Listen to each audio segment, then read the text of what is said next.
Hey, everybody.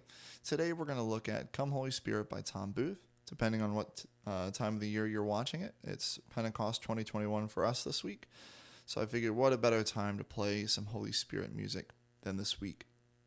This particular arrangement I don't hear as often as some of the other Holy Spirit tunes, maybe like Manabusance or Ken Canedo, but it's a really fun, light song to play on the guitar, and it's finger style.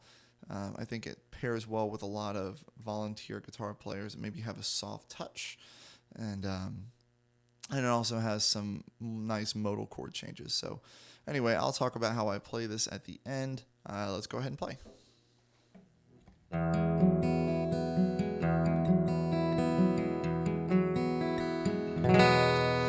Come, Holy Spirit, come with your power, rousing your people. Come in this hour. There's a gaze of love, an intimate look of acceptance and joy. There's a smile and a laugh, an eternal dance between Father and Son. Come, Holy Spirit, come with your power,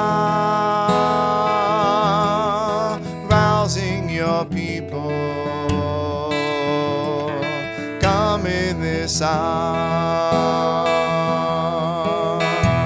There's a perfect love given above from the lover, casting out all our fear. Let us live in the joy, let us live within the beloved. Come, Holy Spirit, come with your power,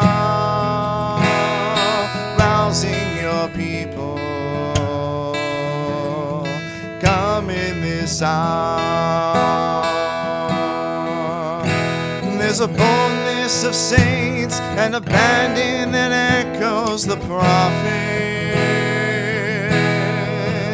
like the witness of those who gave us their lives, they're never ashamed from the cross. Come, Holy Spirit, come with your power,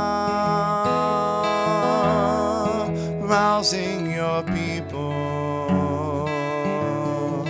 Come in this hour. Come, Holy Spirit, come with your power, rousing your people. Come in this place. Okay, let's talk about this song a little bit. We are in the key of E, and this is a guitar fingerstyle song through and through. The recording is actually on a nylon, but I don't have a nylon. So the steel string is just going to have to do, and it does just fine. All right, so mostly there's about 3 or so things I want to talk about. Specific chord shapes with the add nines, the E sus4s, the F minor add nines, and the Bs. Where to add some time here and there, and a little bit of the percussive element. And then that will cover everything we need to talk about for this song. All right, so we're going to start with the chords, and we're going to look at chord number 1, E add 9. All right, when you listen to that chord, up front it sounds more like an E add 2 than it does an add 9. Okay, a lot of times the ninth sounds more like this. Okay, for one, that's not what he's playing, and when you listen to the recording, you can tell the E is open. Number 2 is the ninth is just really means 1 octave over the root in reality. So you can justify this by saying there's your root pitch, the low E. So there's your octave, and go up, and there's your ninth. Okay, so we're going to keep talking about this song. To play an E and 9, so if you're playing an E chord, you're here. Now this ring finger is on the second fret of the D string. That is your 8, right? Because E is 1, E 2, 3, 4, 5, 6, 7, 8 is E again. So you need to make 9 to be your scale degree 2. Now notice, look how my pinky looks when I play it like this. It's straight and locks right here. That is not good. We don't want to play an E add 9 or any chord with our fingers locked like that if we can help it at all. Sometimes you can't. This one you can. I'm going to show you how to make sure you don't lock it. So notice how when I'm playing an E, my thumb is pretty high up. Most of you aren't going to play an E down here like this. You could, but I don't think most of you would. You have a lot of space right here, and it gives you a lot of room for error. But when you want to start trying to stretch your hands across the neck, you need to lower your thumb. Okay, so to keep everything relaxed, you don't need this finger out. You can kind of leave it loose. Okay, so like in reality, this finger's not playing anything. Now, notice where my thumb went. It is not as low as a bar chord would be, but it is right around the middle to right above the middle of that curve of the C of the neck, or V if you're playing an old classic, right? But when we're playing this chord, your thumb should be back. It shouldn't be up here because it's just uncomfortable. You can keep it from locking, but it gets tight. The more you go down, the more you can spread. And what we're shooting for is this. We want both knuckles bent. This one's probably going to stay bent.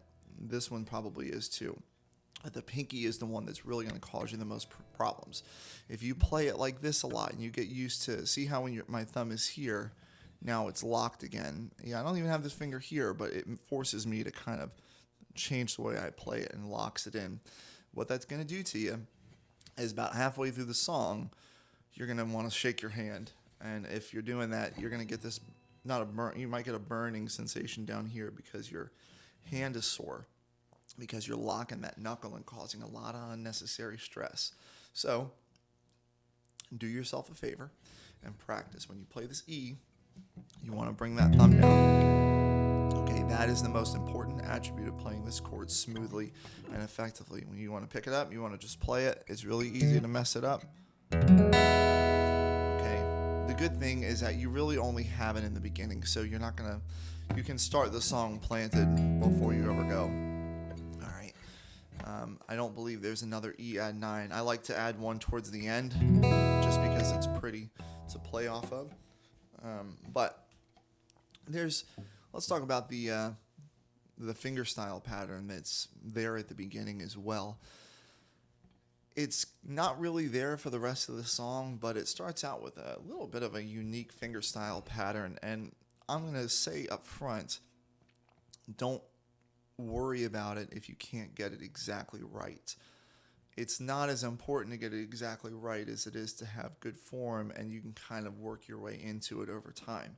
If you're already a great fingerstyle player and you know how to do this, that's wonderful. But there's a lot of different types of fingerstyle playing. Remember, we're not using a pick on this song. No pick. Okay? If you do, you're going to end up, it's going to sound rushed and it's going to sound choppy. So we want to use our fingers. All right, so we got 4 fingers here. I am going to play with my pinky anchored as much as I can. Okay? And then I guess I should say, there's still 4 fingers, right? My thumb is here. So if you are familiar or not familiar with Merrill Travis, he's the guy who's famous for kind of making this pattern. He's famous for that pattern. And it's called the Merrill Travis fingerstyle pattern. What we're doing here is the low 3 strings, the E, A, and the D, are all going to be ran by your thumb. These fingers are not touching those low 3 strings, period. Okay? So we may not sit there and do this pattern, different song if it was E. We're not doing this, but that's where this basis comes from, and we want to make sure that our thumb is covering those 3 strings. Now, you get your other 3 fingers. I like to use all 3. There are people that like to do more of the claw hammer where they only do these 3. I prefer having the 4 because every once in a while you'll run into a song where you wish you had that extra finger. I know a couple of folks that play specifically claw hammer, and maybe we're going to go play something by Lindsey Buckingham and you really wish you had that extra finger. Okay, different topic for a different day. But I'm going to use my index finger on the G. I'm going to use my middle finger on the B, and my ring finger is going to be on the E. Those are their assignments. I'm going to leave them there. Don't go moving them around. It's going to lead to errors. And, I don't want to say planting, but when you get used to this pattern, if you're not already, you'll realize that the string assignment makes this really smooth. Okay? So, again, he's not doing a Merrill Travis style picking, so I hope it doesn't confuse you. But the finger placement is what's helpful. So the way he plays it is basically this. Maybe not exactly right, but...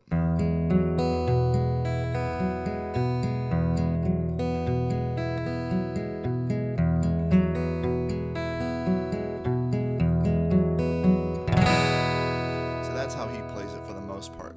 If you end up going in here and you go like this...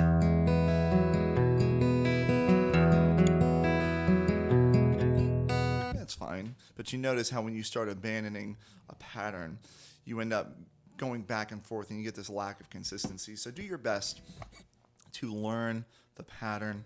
Just, whatever you choose. I would recommend this one or A or B. This is the one that I think is a little bit more simple, and what you'll notice is the E is going to get hit earlier. So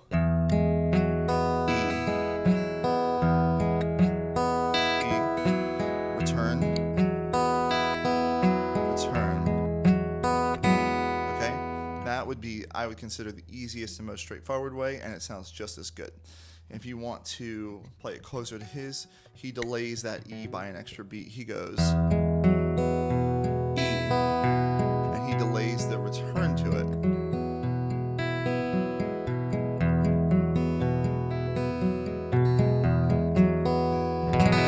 Okay, and he does do a strum. Different people strum it different ways. I like to use my index finger, so you'll see me kind of turn here and go just like that. You can use your ring, you can use your middle, you can go like that. You can also do that. So that one's kind of up to you. Now, let's kind of move on. There's a lot more to talk about than just that strumming pattern or picking pattern. The A add 9 to the A minor add 9. That takes a little bit of talking point. So if we've got an A chord here, okay, I'm doing the 3-finger A on purpose. I'm not a big fan of the 3-finger A, but you've got your finger on that C sharp, which is the B string 2nd fret. You take that off and get the B. B is 1 whole step over an A. That's your 2. So when it says add 9, add 2, a 2 and a 9 in guitar chords and open chord shapes are basically the same thing. Kind of like I was saying earlier, this sounds more like an add 2 to me. So does this. Okay, I can't really reach up here for the B there, but that's kind of what it would sound like if it was up high. All right. But that's how you play your add 9. Then you need to make it a minor add 9. And by doing that, you're going to play the same chord that we did with the E add 9, right? Up a set of strings. Other than that, it's the same chord. Okay, it's just like when you learn, you play your C versus F, you're like, oh, I just shift this up a set of strings. It's the same kind of thing, but all fingers are getting shifted. So, and where this tension comes in is this finger on the 4th fret on the G string is playing a B, and your first finger on the B is playing a C, and there's your half step difference. And then you add the 5th, and the root, and there's your color of that chord. And he kind of strums it. There's a gaze of love, an intimate look of acceptance and joy. All right, that covers that chord, or both of those really. The E to the E sus4, he plays with a hammer. He goes hammer, off. Whether or not you want to pick it or strum it right there is up to you and how you guys want to accomplish this song. But he'll go intimate look of acceptance and joy. There's a smile in the light, an eternal dance, and then this F minor add 9. That's the chord we need to touch on next. All right, so here, basically play an E minor with your 3rd and 4th finger, slide it up to the 4th fret. Okay, now you're going to take your handy dandy finger here that you might need to do that. You're not going to do that though. You're just going to put it on the G string, 2nd fret, which gives you an A. Now, if that's all you want to do, you can't play the low E string. You have to start from the C sharp up, and it gives you that add 9 open E style chord. I am a fan of wrapping my thumb over to kind of add that root to it. I just think it makes it kind of resolves that chord into a little bit more of a formal 2 chord. All right, and then when it comes to the 5, don't play your 5 like this. You can, but it doesn't fit the text. So you can play the 2 ways. You got your E chord, slide it up to the 8th and 9th fret. On the 7th, lock down that index finger on the low E, and that'll give you a B. Sorry, I apologize. That was an A. Slide it up. There is our 5th. I was like, that didn't sound right. All right, so Father and Son, come Holy Spirit. All right, and that will fix you up there. You can also, if you don't like the idea of sliding all the way up, you can stay here and play the B power chord style. But remember, you're not going to just go here. You're playing all of the 5 strings, except for this low E, right? We're not playing that one. So, and you get that chord. It works the same. It's almost the same. All right. I like this when you get a little bit more tension in it, and so the resolve to me sounds a little stronger than the other. But I wouldn't complain either way. So that covers that. On the B, in the verses 1 and 2, I like to add a whole extra measure. It's written, Father and Son, come Holy Spirit. That's too fast in my opinion.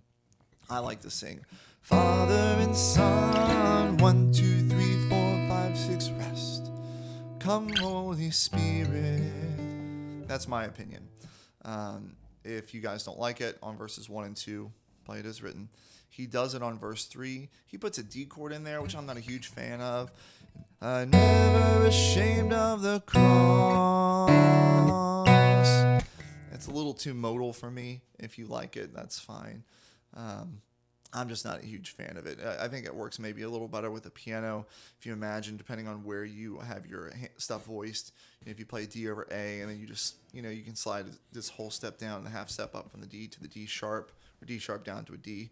But that's on the piano, and I just think I'd rather sing Never ashamed of the cross, come Holy Spirit. I think that accomplishes the same goal. It's less movement and smoother. That's just my opinion, though. Okay, now there's this percussive element. All right, I did an okay job on it. I didn't do too great, but I didn't want to overthink it. So when you listen to the recording, drums come in after the first verse, and it continues through. And how are you going to do it? There's a snare on basically beat 3 of each measure. Now, you can do it on almost every measure in this song, except for where there's the E sus4 on beat 4. So, I'm Holy Spirit, slap, 1, 2, 3, slap in your power. And this is where you have that E sus. I don't like doing the slap on the sus because you don't get a chance to hear the sus when you should. So come with your power, rousing your people. Come in this hour. There's the E sus. So I would choose to not slap on beat 4 where the sus chords are. I think you can do it the rest of the way. There's a gate. Well, then he doesn't do it in verse 1, but in verse 2, there's a perfect love and giving above from the lover. See, I skipped it there. Casting out all our fear, let us live in the joy. Let us live within the beloved. I don't like to do it there either. Then come, Holy Spirit. Your power, skip it here, rousing your people. 1, 2, 3, slap, and 1, 2, 3, skip it for the E successful, bring it back. Okay, that's all there is to it. There's a few different ways sometimes people slap. You want to let the chords ring in this particular one. So, Spirit, come with your power. Sometimes, like, if I'm playing with a pick, I might slap, and what you'll notice is all my strings mute for a second. So, come, Holy Spirit, come with your power, rousing your people, come in this hour. Now, it's more dramatic, and if you have somebody maybe playing with a pick, if you've got two guitar players, maybe have one person finger pick only, and then maybe when you want the percussion to come in, let them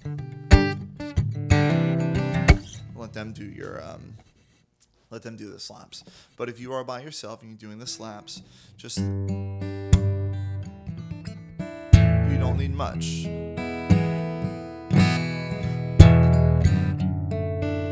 You just don't want to hold it and slap it. Different songs have different things that you need to accommodate for. The slaps are the main challenge, I think, if you're doing this song by yourself. But if you have a group, a cajon would be really nice too. Then you can just finger pick. If you decide you don't want to do the slaps at all, you just kind of keep the whole song mellow. There's a perfect love given above from the lover, casting out all our fear. Let us live in the joy. Let us live within the beloved. And it sounds great. You don't need the slaps at all. But if you decide you want to do them, just keep that in mind. Don't mute the strings. If you can't do it without muting the strings, don't do it unless you have two guitar players. Or if you have a cajon, let them do it instead. Or if you have drums, that's even better. Then you don't have to worry about it. Then you could even turn this song into a bit of a strummer later on. But part of the beauty here is it's a fingerstyle song. All right, that I think about covers this song. There is a counter melody. It's listed as a harmony, but it is a true counter melody. I would do it after verse 2. You get the refrain after verse 2, refrain after verse 3, 2 refrains at the end.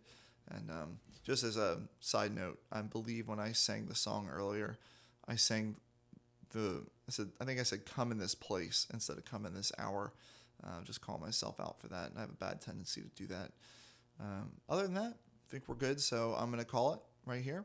So if you have any questions, feel free to let me know. Have a good day.